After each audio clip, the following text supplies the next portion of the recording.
My name is Devin Minch, and with me I have Stephanie Martinez. And we're going to be co-presenting today on some information related to engaging families in Tier 2 PBS supports.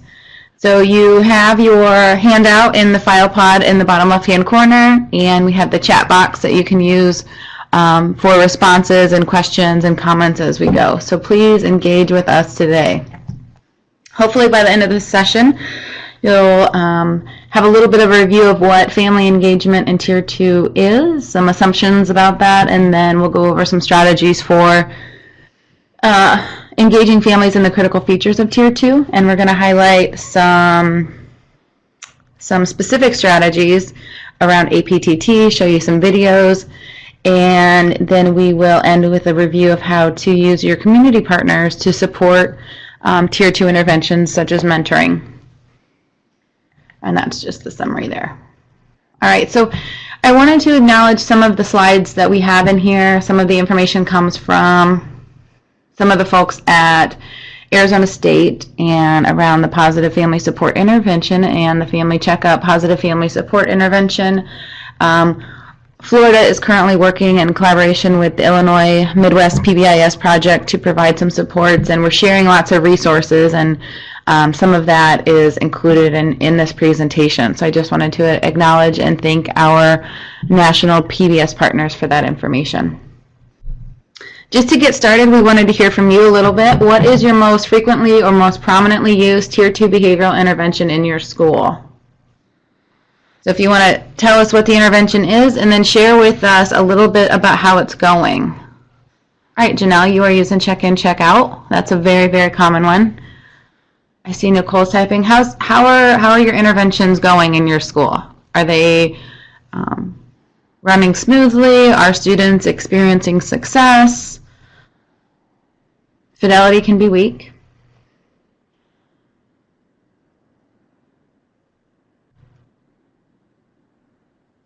CS, tell us a little bit about what you mean with that in terms of,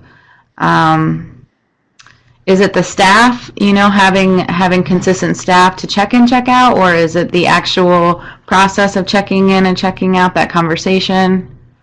They were successful last year. We haven't started this year. Okay, it is early in the year, so we're still trying to figure out in our buildings which kids need additional supports. All right, you don't have a proper procedure. Well, I think this is a good time. We'll review some of those critical features, Jacqueline, and think about what you might be able to get in place and how families can be a part.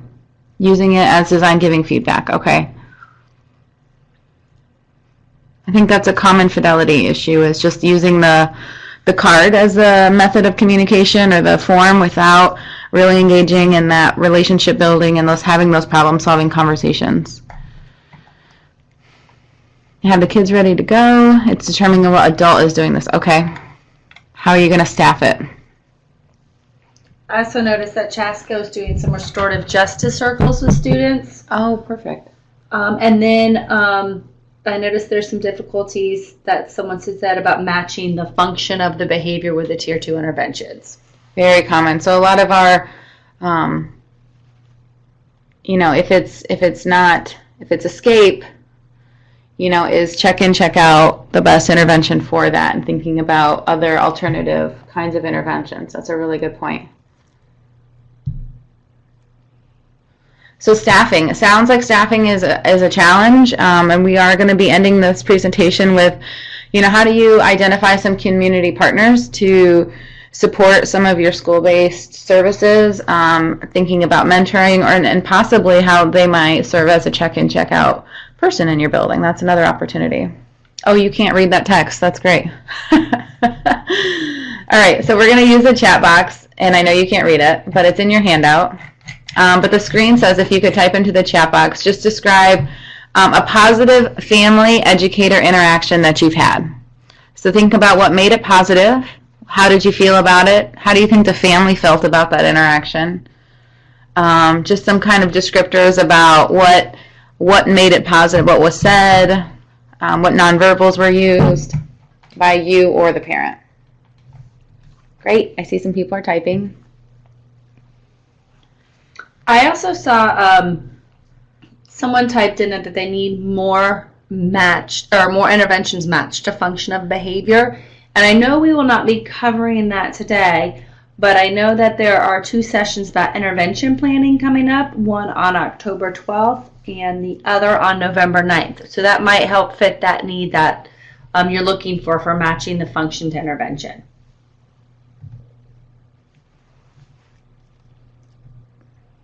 No problem.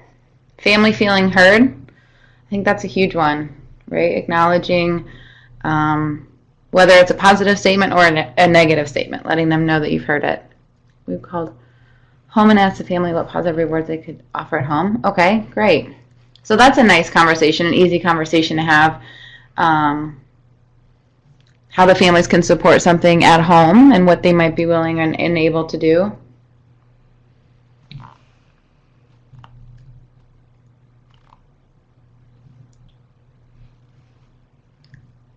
So having one person be the main contact with the family in a building, rather than hearing from multiple people that could possibly confuse them. Having a we, not you approach, I like that.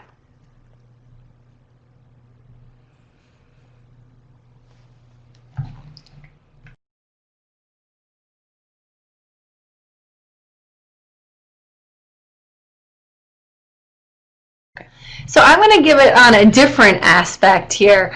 I have a child who's in kindergarten, and so I've actually taken it as a different spin, as being a family trying to do that positive spin on it. So I've been doing what I call PBSing the teachers, and so his specific school does use Class Dojo, and so one of the things I did was the teachers that consistently use it, especially the specialist teachers, I sent them a thank you note via email saying thank you so much for being consistent and using your Class Dojo.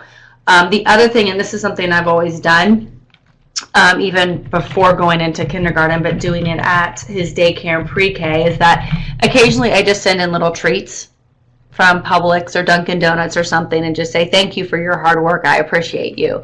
So I did that recently this week with the kindergarten pod, so not just for his teacher, but all the kindergarten teachers and the instructional assistants. Aw, that's so nice. I love treats. All right, positive notes home have really helped positive communication. Perfect. I love the ideas as they come to mind. Keep sharing them.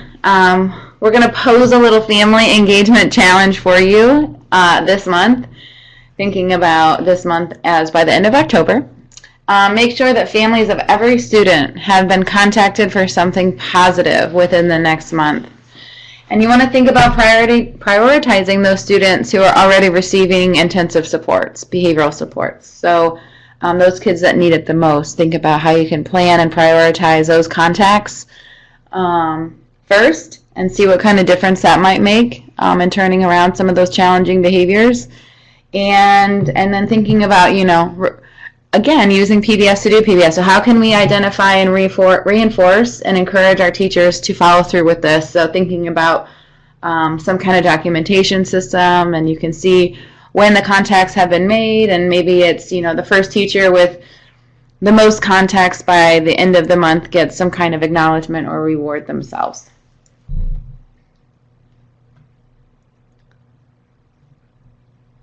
I love that. Class Dojo is such a nice way to communicate with parents and thinking about,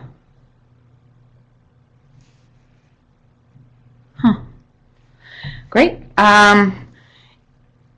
And, I hope that continues. I don't know what we did, but I'm going to not touch it anymore.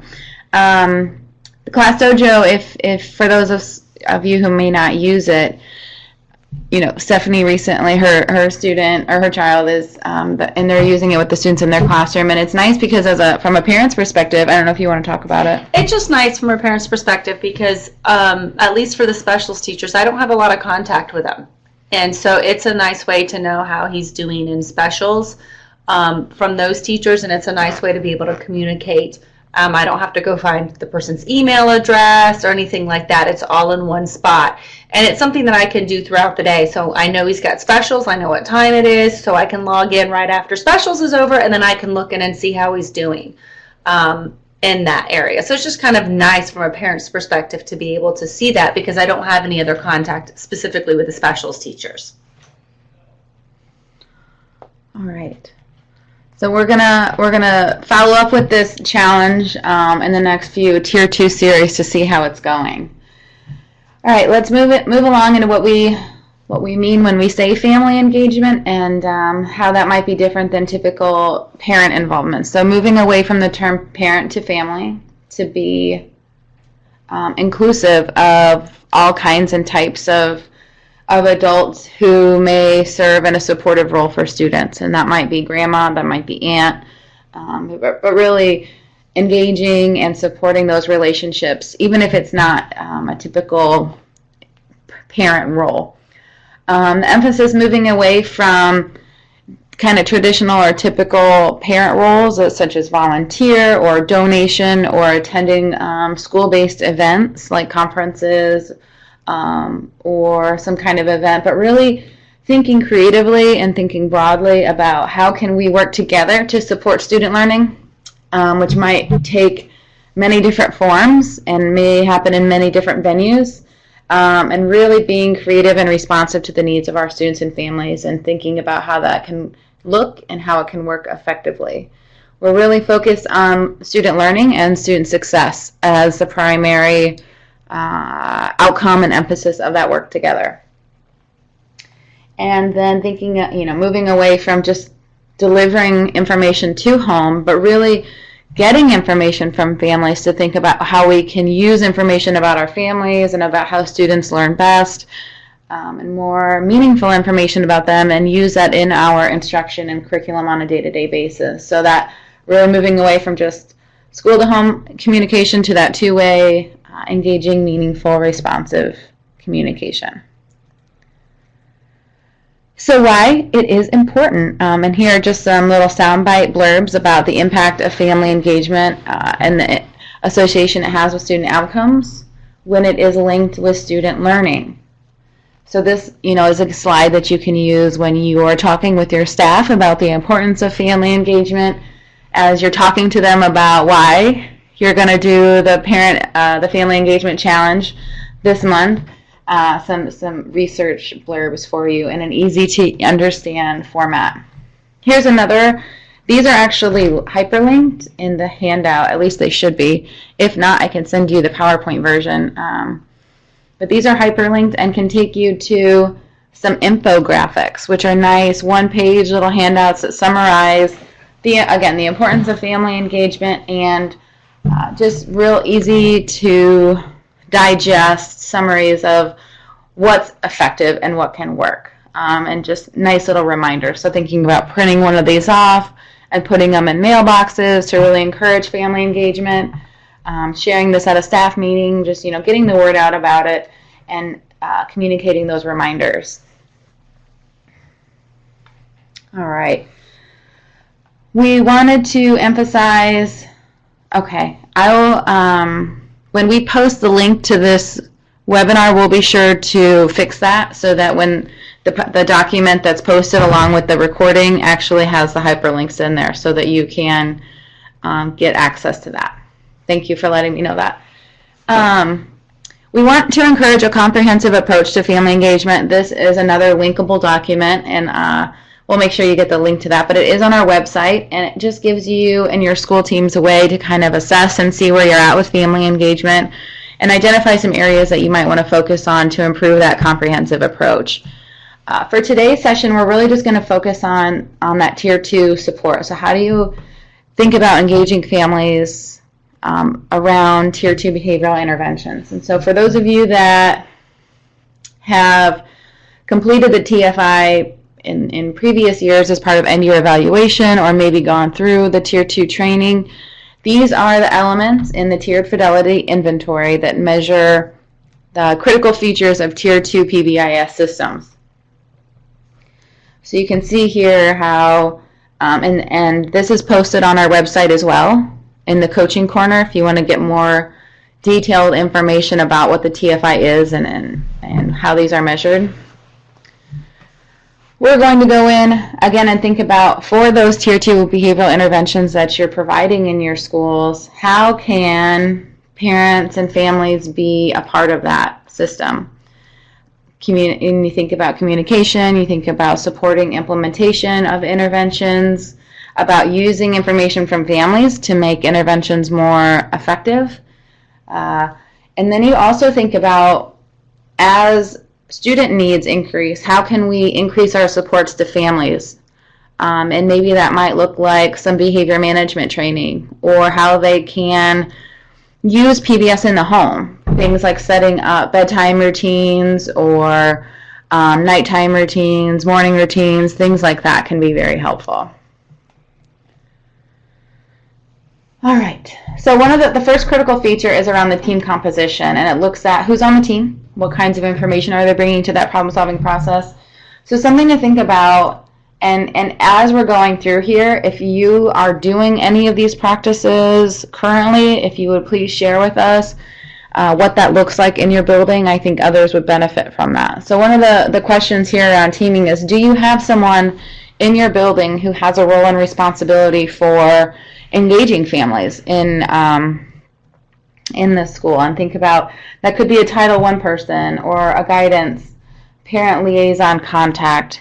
I recently was talking with a school who had a full-time family engagement coordinator, essentially, which is a huge resource. Are they included in these Tier 2 meetings to think about how can they work more closely with those families to provide them supports and connect them more closely with the behavior interventions that their students are receiving?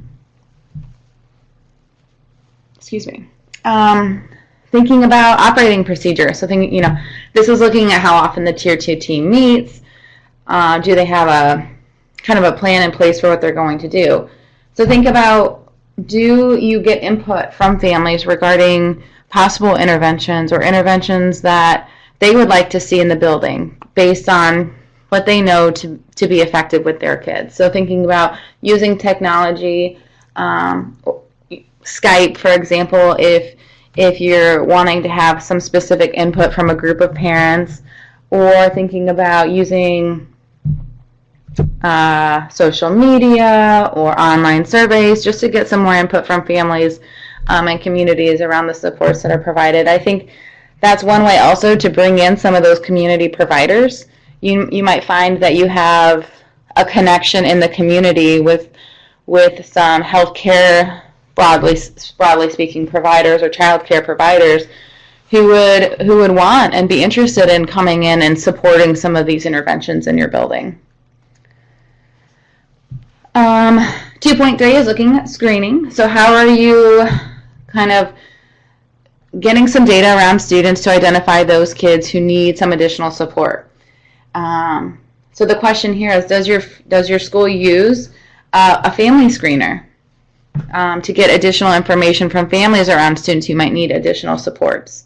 And I would say with that, even if you do you use multiple formats to reach families? I worked at a middle school where we did offer some Tier 2 supports, but it was just a flyer that went home in the student's backpack, and we had to rely on the parent to see that flyer in the child's backpack and to sign it and return it. And that's not going to be effective for all families. So are there other formats that you can use to reach families to get that information out, instead of just putting something in the child's backpack? Yeah, that's a really good point.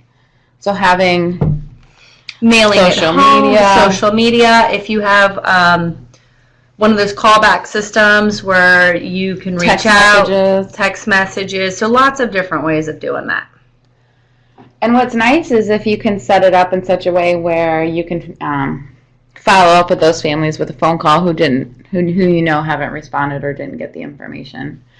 So the positive family intervention includes a family screener as part of their supports, and I think it's in the next few slides. I'll show you an image of it and a link to where you can see it online, so that you can have an example of what that might look like, the questions that might be included in that screener. All right, so yes, so there are examples, and no problem. And like I said, if in obviously the one that you have right now doesn't have the links, I apologize about that, but we'll make sure you have that on the website. Request for assistance. So this is another critical piece of Tier 2 behavioral interventions, thinking about, how can adults and students identify and request additional support for a kiddo, and thinking about, at the beginning of each year, when you're doing your orientations, your unpack your book bag night, all those kinds of things, is there a process in place to let families know who and how to contact if they feel their child might need additional behavioral supports? Is there a form in this folder? Is there a process in place? Is there a link on the website? Any of those things that are communicated to families if they feel like, and that's especially helpful, not even just at the beginning of the year, but as things come up in kids' lives throughout the year, divorces, separations, new kids who are entering the building. How can the parent just say, hey, can you just kind of provide some, maybe even just for a short period of time, additional behavioral supports for my child? They're going through some rough spots right now. All right, next one, options for evidence-based intervention. So thinking about what's available in the building and how is it matched to student need. So as you are providing, let's say, anger management or social skills training in your building, are you also simultaneously offering parent trainings around those skill domains and areas so the families know what's being reviewed at school and can supplement that at home? And the most basic thing or content to think about is just PBS. So how can families know and understand the basic principles of behavior to be able to use those at home to prevent meltdowns, how to respond to tantrums, how to structure up routines, how to use a reinforcement system, basic things like that can be very helpful. And also, how can you work with, that's the next one. So the next one is critical features, thinking about, do your Tier 2 behavioral interventions include additional or more intensive instruction, additional time, increased opportunity for feedback around behavioral skills? So as you are implementing these interventions, let's say check in, check out, when you're sending information home to families, kind of basing, what Stephanie just said, are you using input from families to drive and inform your communication strategies? I had a district who wanted to plan this really intensive online communication system with families, and they thought that would be easiest, which it might have been. But it's really important to know first that your families have internet at home. They have computers at home. They prefer to get information that way. That's their go-to for information about the school. Otherwise, you're going to end up wasting a lot of resources going down a road that may or may not get you the result that you want. So thinking about asking families, do you prefer a piece of paper in the backpack, or do you prefer an email, a text message? Do you want, I'm thinking about offering some different options there. This is a big one. So does your family notification convey optimism? Thinking about keeping it positive, keeping it, even if the student had a challenging day, how can things be turned around for tomorrow? Giving them some tips. Here are some things you guys could talk about tonight to make tomorrow a better day. Making sure that you are having that tone of optimism when you're communicating goes a long way. All right, next one, match to student needs. So thinking about, does this intervention have that contextual fit and match with students and families? So we can create a really nice check-in, check-out system, but it may be that this particular student finds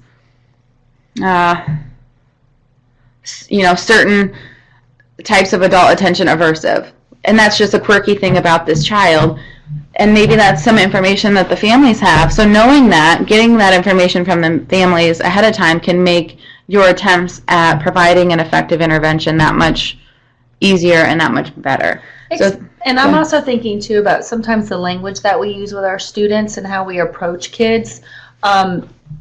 Just give an example. My son was at school, and an adult came up to him, and instead of saying, "Oh, what are you working on? What is the activity you're working right now?" they walked up and said, "What are you doing?" Well, when he heard "What are you doing?" He interpreted that as he was doing something wrong. And so then the adult perceived him as being disrespectful because he didn't respond right away, and he walked away because he thought he was in trouble. It wasn't until later he realized that he wasn't in trouble. But when someone approached him and said, "What are you doing?" they were trying to find out what instructional activity he was working on. He didn't interpret it that way. Mm-hmm. And I think that's because at home, when he's doing something he's not supposed to, I say, "What are you doing?" So sometimes even it's a misunderstanding of language between what we're saying to students and how they respond. So getting that understanding as well sometimes. That's a great example. That second point is just how families can extend reinforcement systems at home, or discussions of progress, and giving them some tips and strategies to do that. And I think the more that you know, and you and the family are in communication about, what happens at home or what could happen at home, can make even what you're doing during the school day that much more effective. So hopefully that 2.8, access to Tier 1 supports, making sure that the supports that are being provided in Tier 2 are linked and aligned with Tier 1. So your school-wide expectations, things like that. So hopefully as students are receiving Tier 2 behavioral supports, you have some kind of parent notification system in place for that.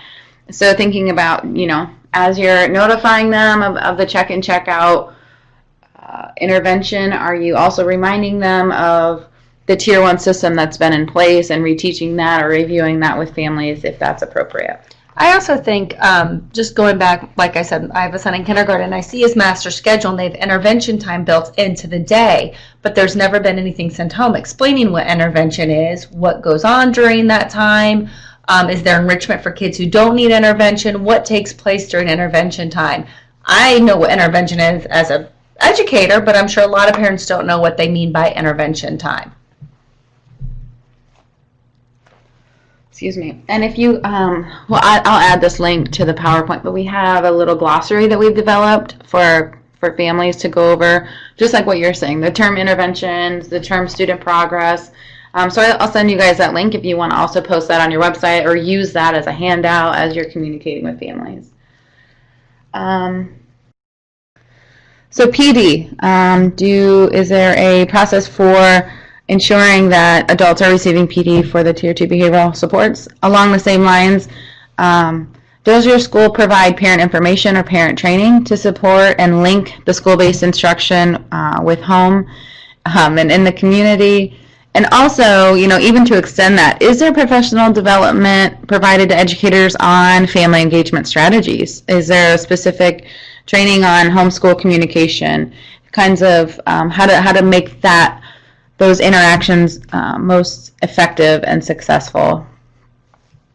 Level of use, so thinking about, and the next 3 or 4 items here are just really about data. How are you collecting data around your Tier 2 system? How are you using that data to make improvements? How are you communicating that with the teacher and others on the team? So thinking about how you are communicating with families around Tier 2, letting families and communities know broadly, this is how many students we have in our building receiving additional supports. Communicating some of those statements can really kind of open up people's and the community's, families' eyes to the realities of school, and you might even find suddenly increased volunteers, suddenly, resources being provided to the school to kind of meet that need. Let's see. So, does 2.11, does the school have options and opportunities for families to have input on the decision rules related to Tier 2? So, is the student being successful with Tier 2? Do they need more intensive supports? Should we fade them back to Tier 1? What's your process for including families in those kinds of decisions? And again, just making sure that you're using family input to communicate student progress and fidelity.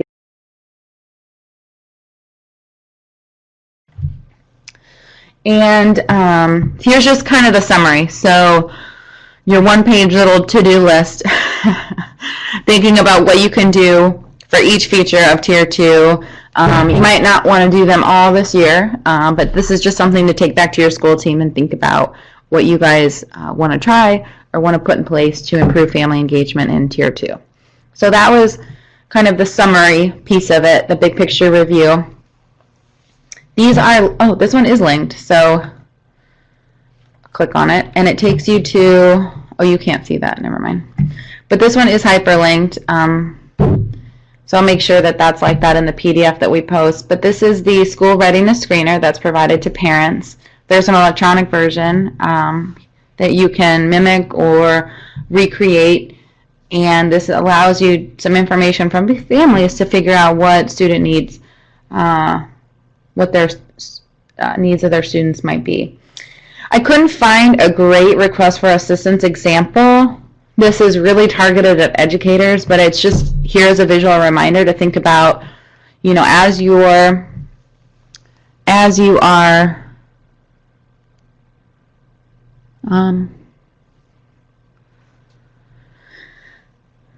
if others could indicate whether or not they're having trouble with hearing or the audio, it'd be helpful for us to problem solve here.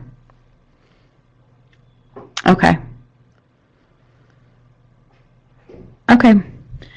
Thank you for that feedback. The request for assistance form here on the screen is really targeted at educators, but it might be something that you can think about in recreating for families, making it available in multiple formats and multiple venues to think of, you know, if they have an issue that comes up, how can they quickly and easily notify someone that their student might need additional support and what those supports could be targeted around. Parent training and professional development. These are always really good areas to focus on. So and these are linked, so these are available and free to you online. The modules on the left include scripted professional development scenarios, PowerPoints, activities with notes, guided support. So you as a PBS team could sit down and go through some of these materials and think about how you might be able to use some of these free resources to train your staff.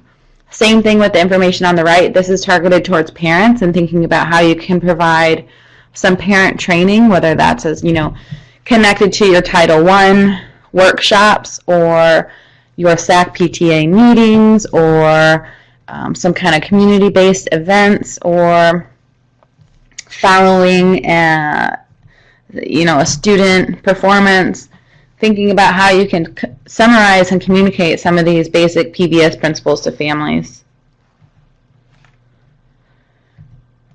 So those are available to you. All right.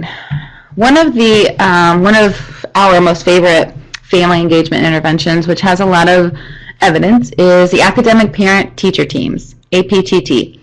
So if you look on YouTube, you'll find some videos, but basically this is a way, it's a Tier 1 or small, you know, it's Tier 1 because it's using a classroom, but if you think about how you can adjust it to be, rather than a classroom of students, you know, the parents of students receiving Tier 2 interventions, or in our example, check in, check out, how you can bring them together and use this approach and structure to provide them with some information about check in, check out.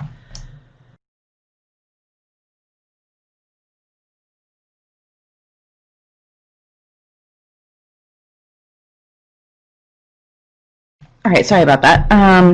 So we have the welcome and icebreaker, and that's the beginning of the session. It goes through reviewing foundational skills and data, includes some home learning activities, and then ends with goal setting specific to their child. So the overall process throughout the year is that there's a 90-minute meeting with the entire, let's say, group of families receiving check-in, check-out, and that's in the early fall. And then they do kind of a one-to-one conference in December with the family, and then they bring the group back together in let's say January or sometime during the winter. Excuse me. And then they end with that one-on-one meeting again. So it goes back and forth between one-on-one meetings with families and then the group meetings. But the group meetings are really using this structure illustrated by the 4 points here. So we are going to share with you. I shouldn't have done that. Oh well. here's that screener that's linked, the school readiness screener. We are going to share with you a video, and this video will summarize what APTT is in a really short summary. Oh wait, before we get into this, we want you to think about how you, again, and share your ideas as you're typing into the chat box, how you might be able to adjust this and use this same approach, but specifically for families of students receiving additional supports in your building. Hi, my name is Leela Spielberg, and I work for the Flamboyant Foundation. The video you're about to see is of an academic parent-teacher team, or APTT, meeting. APTT is a family engagement strategy that aims to provide parents with the information that they need to be effective partners in their children's education. The APTT model was developed in the Creighton School District in Phoenix, Arizona by Maria Paredes. During the 2011 and 2012 school year, Flamboyant Foundation worked with 7 schools in DC to pilot this model. APTT meetings replaced traditional parent-teacher conferences with 3 75-minute group meetings and 1 30-minute individual conference. The video you are about to see is of a second APTT meeting in a 4th grade classroom at Stanton Elementary School. During this meeting, teachers and families will do 4 things together. First, there'll be a welcome and an icebreaker. During this time, parents and teachers will celebrate the growth that students have made since the first meeting, and parents will share strategies that they use to support learning at home with teachers and with each other. Second, foundational skills and data. Teachers share with families the most important skills that students need to master in that grade level, and parents review information about how the whole class is doing on those skills, as well as their individual child's progress. Third, home learning activities. The teacher shares activities that families can do with their child to increase their performance on these skills at home, and families and teachers practice these activities together. The last portion of the meeting is goal setting. With support from the teachers, parents set a goal for their individual child's progress between now and the next meeting, and commit to steps that they will take to help their children reach those goals. Our hope is that families leave these meetings with the information and tools that they need to make sure their child is successful in school. Now let's take a look at the clip and see what you think.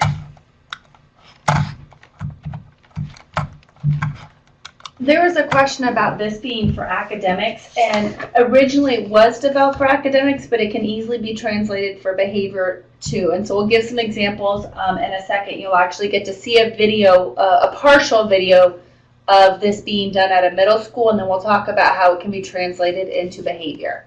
Yep. So this first segment we're going to watch is just modeling, how you can set this up. The idea of starting off a session with positive relationships, being very strength-based, establishing that warm environment, all those things that are so important no matter what you're doing. And then we'll move into some of the other features. I'm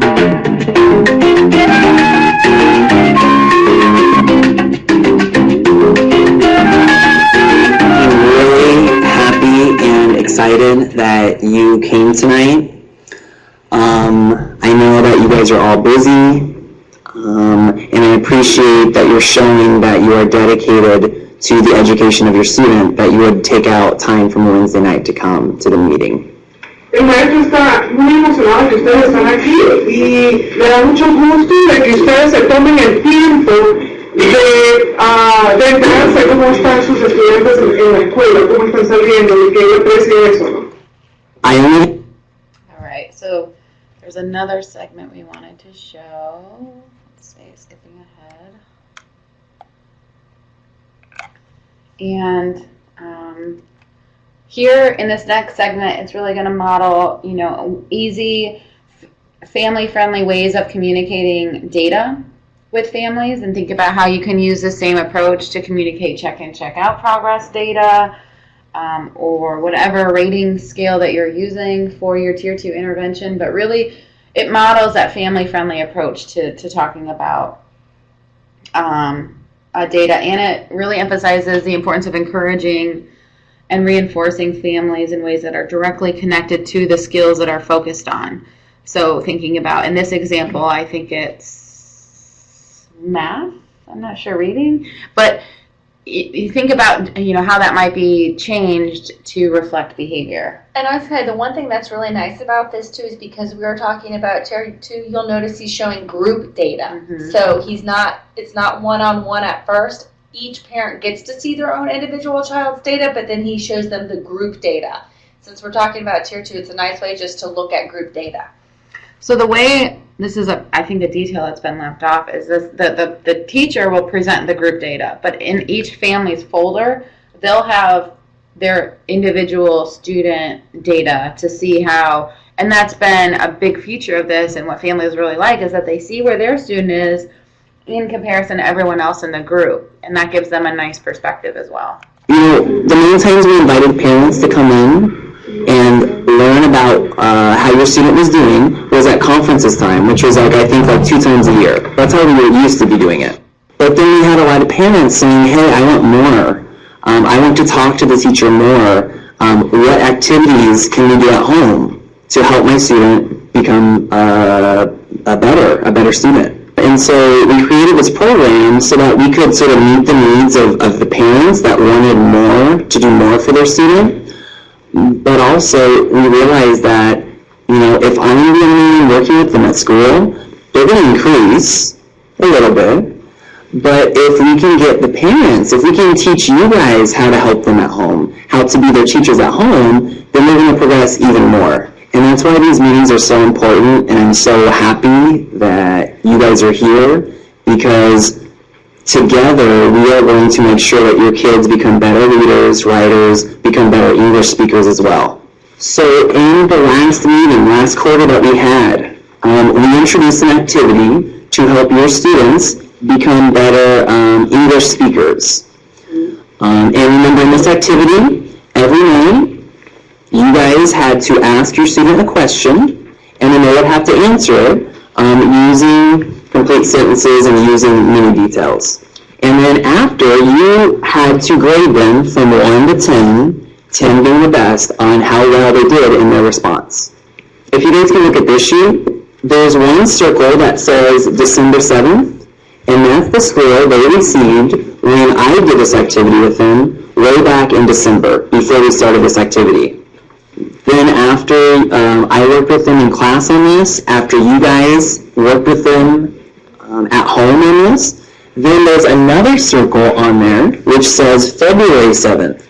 And that's the test we gave them after all that practice. So what we wanted to see is great improvement from December to February. Now, I want to show you this graph. Some of you guys have seen this, some of you haven't. This is a graph that shows our progress. So here are their scores from 1 to 10. Remember, 10 is the best.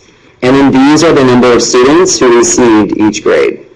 So look at the dark bars. The dark ones are in December. If you look at this, you can tell that many of our kids, they were falling far below where we wanted them to be at the beginning. We had 0 kids at 9 or 10. That was the beginning. But then the lighter bars are February. So I'm very excited to see this because there's only a couple kids who fell far below. Most of our kids are at 8, 9, and we even have 1 10. And I really want to thank those parents who came to that second quarter meeting and who really right away knew exactly what they had to do in order to help their kids progress. I know that this meeting, since we have even more parents here, I know that our progress for this quarter, it's going to be even more than this. I'm confident about that. Tonight, Right, and then this next section is... And I just wanted to say here, when he's showing the data for academics, but we could easily translate that into like our check-in, check-out points and showing what the group's average is, what the individual student's average is on the daily point sheet, as a way to give them an understanding of where their child is in comparison to somebody else. So just a way to translate that academic into something related to behavior in Tier 2.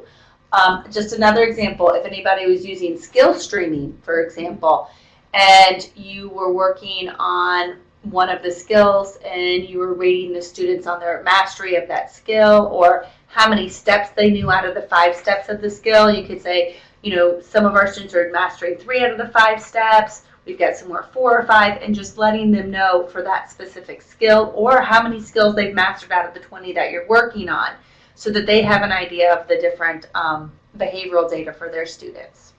Do you want to show the next one? Yep. And this one's highlighting how you might talk about baseline data.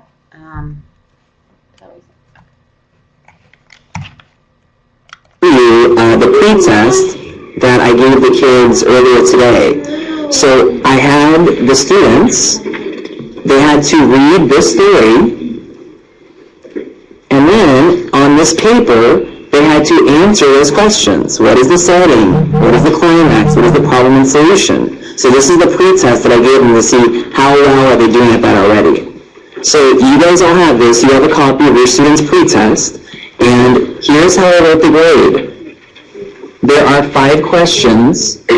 So this is how many total points that they could receive. Along the lines of communicating baseline data, you could also be communicating your lesson plans for behavior, right? For the expectations, as well as, you know, what you're talking about when you're talking about the expectations as part of check-in, check-out, as well as, like Stephanie said, in like a skill streaming or social skills intervention, your lesson plans for teaching those, so your parents can see what it is that's actually the focus of the intervention. And then this number is how many did they get correct? How many were right? So do you see how much help your students need at this activity? I put all the scores into this graph.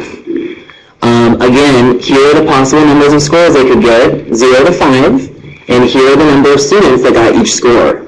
To me, I mean, only one student got a 4 and only one got a 5. So these 2 students, they're ready for more challenging questions. But I see here that most of our students are not able to understand stories in a 6th, 7th, or 8th grade way. And so this shows that, you know, your students need a lot of help in this area.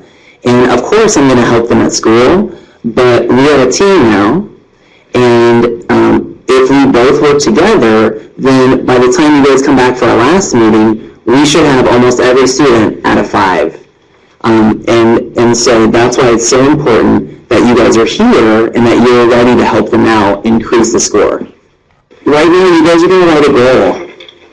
You're going to write a meta for your student. Where do you want them to be in 2 months when we come back and have our next meeting? This first sentence that you have to fill out says, my student received out of 5 points on the reading comprehension pretest. And then you're going to put, my goal for them is to receive out of 5 points on the final test. Let's practice right now. First what we're going to do is we're going to show you exactly what it will look like at home. And then after that, you guys are going to practice with the person next to you. And then after, I, the student, will fill out this bottom section. On Friday morning, they'll bring this back to me, and I will look at this to see, okay, are they getting it or not? So I just want to repeat that it is essential that we all work together in helping the students progress. I know that a lot of you have been asking me, Mr. E, how can I help my kid become a better reader? And so I worked really hard to make sure that you have this activity, so now you have the tools. So now we need to go home and we need to get this done. And I know that we're all busy, I know that we have tons of stuff going on, but this needs to be a priority, that your kid's reading every night and that you're helping them understand what they're reading. Okay? Because your kids, we know that they need help on this, and they deserve to have all of us, so we're working as a team together to help them. I love that. I love the way he communicates about that. And so I want you to think about how we can translate some of the language you use from academic to behavior. So Devin and I were talking about this, and you know, we don't necessarily do a pre-test for behavior, but we do collect baseline data, so thinking about that. I also loved how in it he did the sentence starter.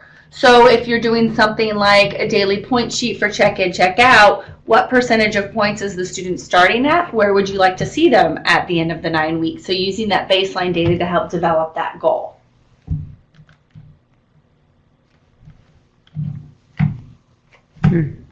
Okay. We are going to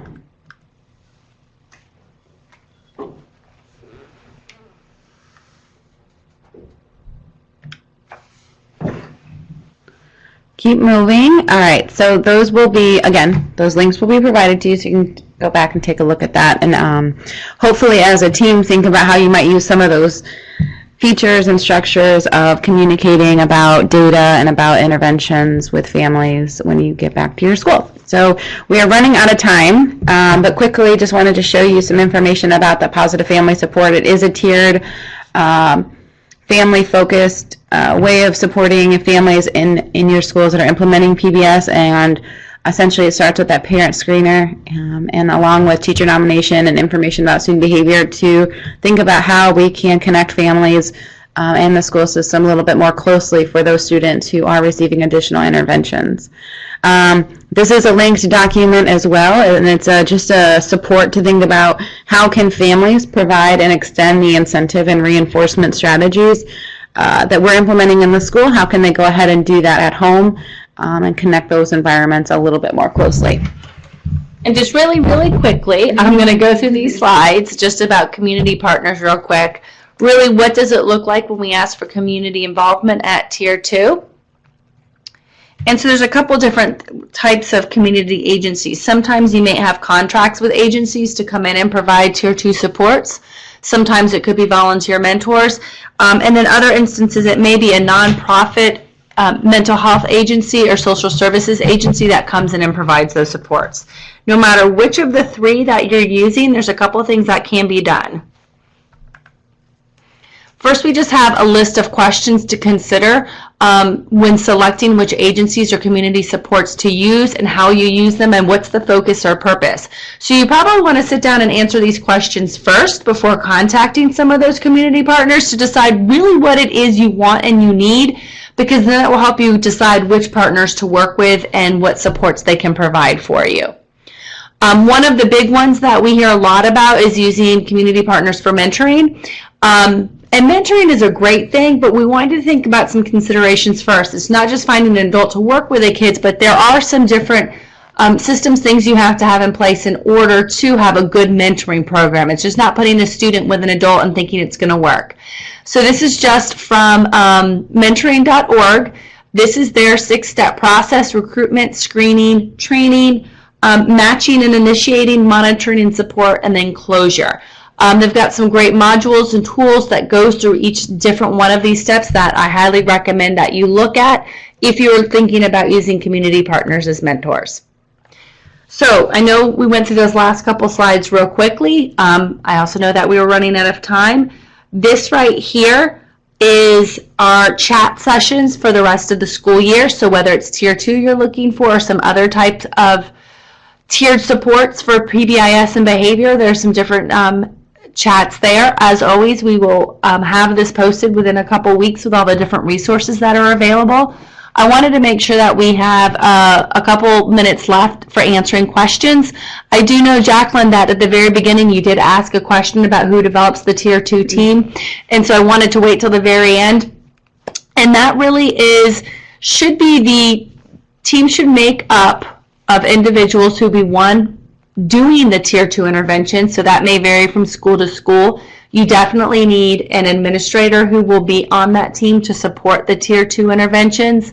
Since we're talking about families today, it would probably be beneficial to have a family representative on that Tier 2 team. We typically recommend that once a school has a good Tier 1 implemented with fidelity and they feel that they're ready to add that layer of Tier 2 on, to move forward with that. In most instances, it won't be a classroom teacher who's on that Tier 2 team providing those interventions, but it's people who have the flexibility in their day to do small group type interventions and have that content knowledge. So someone who understands check in, check out, if it's a social skills, a coping strategy, whatever the school is implementing. And of course, someone who understands the data component of it. I hope that answers your question.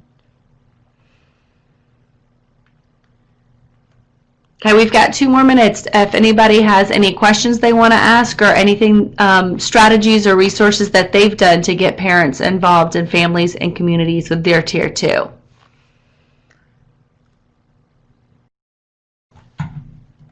Almost forgot. We're going to do one more poll while we are just wrapping up today. And while Devin is pulling that poll up, Jacqueline shared they do have a Title I person who is a parent liaison working to assist families, so that's wonderful, and hopefully you can use some of these resources. Yay. The other thing, Amanda asked, where will this recording be posted? If you are on the PBIS website, and you'll see this right here, at the very top we have a tab that's called Resources, and it gives you a drop-down menu, and on the bottom it says Online Chats, and so that's where we always post those recordings.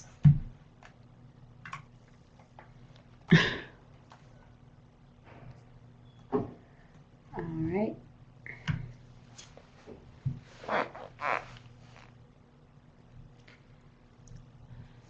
Thank you for those people who have responded about how helpful today's chat was. We appreciate it. We thank you for your time and hope you will join us in one of the chats upcoming in the future. And have a good afternoon. Thank you. Have a good day.